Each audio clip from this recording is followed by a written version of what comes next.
મિત્રો, આજના સમયમાં દરેક માણસની સૌથી મોટી ચિંતા એ છે પૈસા અને સમૃદ્ધિ. કોઈ રોજગાર માટે સંઘર્ષ કરી રહ્યો છે, કોઈ ધંધામાં નુકસાન ભોગવી રહ્યો છે, તો કોઈ સતત મહેનત કરવા છતાં પણ જીવનમાં આગળ વધી શકતા નથી. અને ત્યારે મનમાં એક જ પ્રશ્ન ઊભો થાય છે કે આખરે શા માટે કેટલાક લોકોના જીવનમાં ધન, સુખ અને સમૃદ્ધિ સરળતાથી આવી જાય છે, જ્યારે કેટલાક લોકો માટે ગરીબી જાણે ક્યારેય છૂટતી જ નથી. મિત્રો, શાસ્ત્રોમાં કહેવામાં આવ્યું છે કે આ માત્ર નસીબ કે સંજોગોની વાત નથી, પરંતુ આપણા વિચારો, કર્મો અને આધ્યાત્મિક શક્તિઓ સાથે પણ ઊંડો સંબંધ છે. અને આ જ જગ્યાએ માતા લક્ષ્મીનો આશીર્વાદ મહત્વનો બની જાય છે. કારણ કે માતા લક્ષ્મી ધન, વૈભવ, સુખ અને સમૃદ્ધિની દેવી માનવામાં આવે છે. જ્યાં તેમની કૃપા હોય છે ત્યાં ક્યારેય અછત રહેતી નથી. પરંતુ પ્રશ્ન એ છે કે માતા લક્ષ્મીને પ્રસન્ન કેવી રીતે કરવા, નો આશીર્વાદ જીવનમાં કેવી રીતે મેળવવો? તો મિત્રો, આપણા પ્રાચીન ગ્રંથોમાં એક અત્યંત શક્તિશાળી અને સરળ મંત્ર જણાવવામાં આવ્યો છે. એ છે ઓમ શ્રી મહાલક્ષ્મીએ નમઃ. આ મંત્ર માત્ર ઉચ્ચારવા માટેનો શબ્દ સમૂહ નથી, પરંતુ એક દિવ્ય સ્પંદન શક્તિ ધરાવે છે, જે તમારા મન અને આસપાસની ઉર્જાને બદલવાની ક્ષમતા ધરાવે છે. શ્રી, જેને લક્ષ્મી બીજ મંત્ર કહેવામાં આવે છે, તે ધન અને સમૃદ્ધિની ઉર્જાને આકર્ષે છે. અને મહાલક્ષ્મીએ નમઃ દ્વારા આપણે માતા લક્ષ્મીને નમન કરીને તેમના આશીર્વાદ માટે પ્રાર્થના કરીએ છીએ. જ્યારે કોઈ વ્યક્તિ આ મંત્રનો નિયમિત જપ કરે છે, ત્યારે તે માત્ર ધાર્મિક ક્રિયા નથી રહેતી, પરંતુ તે એક પ્રકારની માઇન્ડ ટ્રેનિંગ બની જાય છે, જેમાં તમારું મન નકારાત્મક વિચારોમાંથી બહાર આવીને સકારાત્મકતા તરફ આગળ વધે છે. અને મિત્રો, તમે જાણો છો કે આપણા વિચારો જ આપણા જીવનને દિશા આપે છે.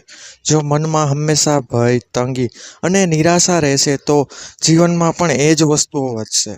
પરંતુ જો મનમાં વિશ્વાસ, આશા અને સમૃદ્ધિનો વિચાર આવશે તો જીવનમાં નવા અવસર ખુલી શકે છે. આ મંત્રનો જપ એ જ કામ કરે છે. તે તમારા મનને પ્રોગ્રામ કરે છે કે તમે ગરીબીમાંથી બહાર આવી શકો છો અને સમૃદ્ધ જીવન જીવી શકો છો. હવે વાત કરીએ કે આ મંત્રનો જપ કેવી રીતે કરવો જેથી તેનો સંપૂર્ણ લાભ મળી શકે. તો મિત્રો, સૌથી પહેલું છે શુદ્ધતા.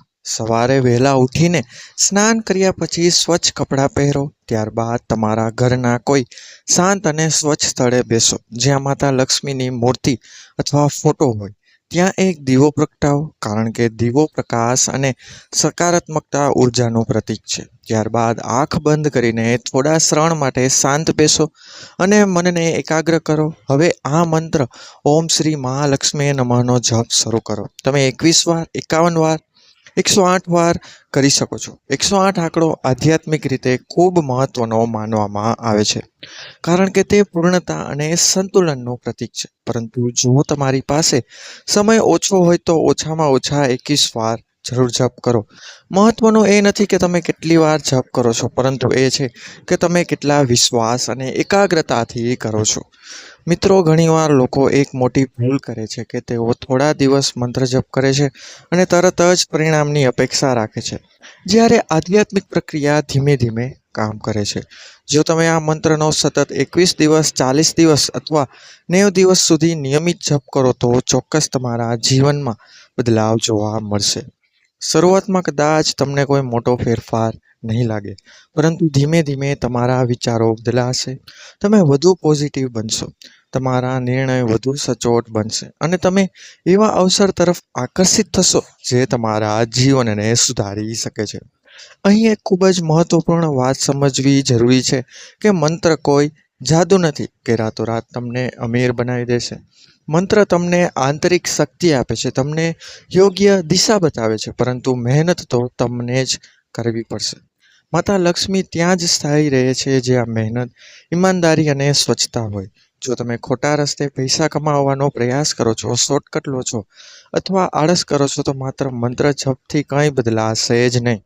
તેથી જીવનમાં સારા કર્મોનું મહત્વ પણ એટલું જ છે જેટલું મંત્ર જપનું છે.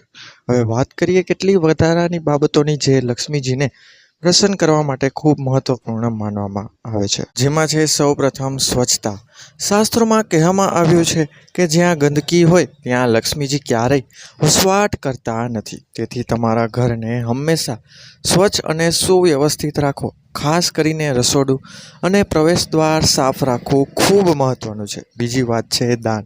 જ્યારે તમે જરૂરિયાતમંદ લોકોને મદદ કરો છો ત્યારે તે એક સકારાત્મક ઉર્જા બનાવે છે, જે પછી તમારા જીવનમાં સમૃદ્ધિ રૂપે પાછી આવે છે. ત્રીજી વાત છે શુક્રવારનો દિવસ. આ દિવસ લક્ષ્મીજીને સમર્પિત માનવામાં આવે છે. તેથી આ દિવસે ખાસ પૂજા કરવી, મીઠાઈનો ભોગ લગાવવો અને દીવો પ્રગટાવવો ખૂબ શુભ માનવામાં આવે છે. ચોથી વાત છે સત્ય અને ઈમાનદારી. જો તમે તમારા જીવનમાં સત્યને અપનાવો છો, ઈમાનદારીથી કામ કરો છો, તો લક્ષ્મીજીના આશીર્વાદ લાંબા સમય સુધી ટકતા રહે છે. હવે એક નાની પ્રેરણાદાયક વાત કરીએ. એક વ્યક્તિ મિત્રો ખૂબ ગરીબ હતો અને સતત પરેશાનીઓમાં જીવતો હતો. એક દિવસ તેને એક સંત મળ્યા અને તેમણે તેને આ મંત્ર જપ કરવાની સલાહ આપી. શરૂઆતમાં તેણે વિશ્વાસ ન હતો, પરંતુ તેણે વિચાર્યું કે પ્રયત્ન કરીને શું નુકસાન છે. તેણે રોજ સવારે મંત્ર જપ શરૂ કર્યો. થોડા દિવસમાં તેને અંદરથી શાંતિ અનુભવાઈ.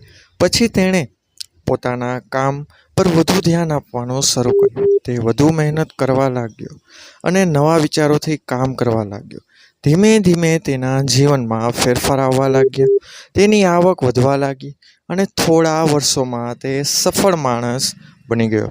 ત્યારે તેને સમજાયું કે મંત્રએ તેના ભાગ્યને બદલી નાખ્યો નથી, પરંતુ તેના વિચાર અને દૃષ્ટિકોણને જ બદલી દીધો છે. અને જ્યારે વિચાર બદલાય છે ત્યારે જીવન આપોઆપ બદલાઈ જાય છે. મિત્રો, આ જ સાચી શક્તિ છે. આ મંત્રની તે તમારા અંદરના સંભવને જગાડી દે છે. અંતમાં માત્ર એટલું જ કહેવા માગું છું કે જો તમે ખરેખર ગરીબીમાંથી બહાર આવવા માંગો છો તો માત્ર મંત્ર જપ પૂરતો નથી, પરંતુ તમારે તમારા જીવનમાં શિસ્ત, મહેનત, સકારાત્મક વિચારસરણી અને સારા કર્મોને પણ અપનાવવું પડશે. જ્યારે આ બધું એકસાથે આવે છે ત્યારે જ સાચી સમૃદ્ધિ પ્રાપ્ત થાય છે. માતા લક્ષ્મીનો આશીર્વાદ મેળવવા માટે વિશ્વાસ રાખો, નિયમિત જપ કરો અને ક્યારેય હિંમત ન હારશો. કારણ કે જે વ્યક્તિ પ્રયત્ન કરવાનું બંધ નથી કરતો ને તે મિત્રો તે એક દિવસ ચોક્કસ સફળ થાય છે. અને મિત્રો, તમારી પ્રાર્થના એ છે કે માતા લક્ષ્મી તમારા જીવનમાંથી ગરીબી દૂર કરીને તમને સુખ, શાંતિ અને અઢળક સમૃદ્ધિ આપે. જો મિત્રો આ વિડીયો તમને મદદ થયો હોય તો આ વિડીયોને લાઈક કરીને તમારા મિત્રજનો અને પરિવારજનોમાં અવશ્યપણે શેર કરજો. તથા આવા જ ધાર્મિક અને વાસ્તુશાસ્ત્રને લગતા વિડીયો જોવા માટે અમારી ચેનલને આજે જ સબસ્ક્રાઈબ કરજો. મળીશું મિત્રો હવે આવા જ નવા વિડીયો સાથે, નવા માહિતી સાથે. ત્યાં સુધી બધાને મારા હર હર મહાદેવ. જય શ્રી રાધે કૃષ્ણ, જય મા બુટ ભવાની, જય ભગવાન વિષ્ણુ. ધન્યવાદ. આભાર. અસ્તુ.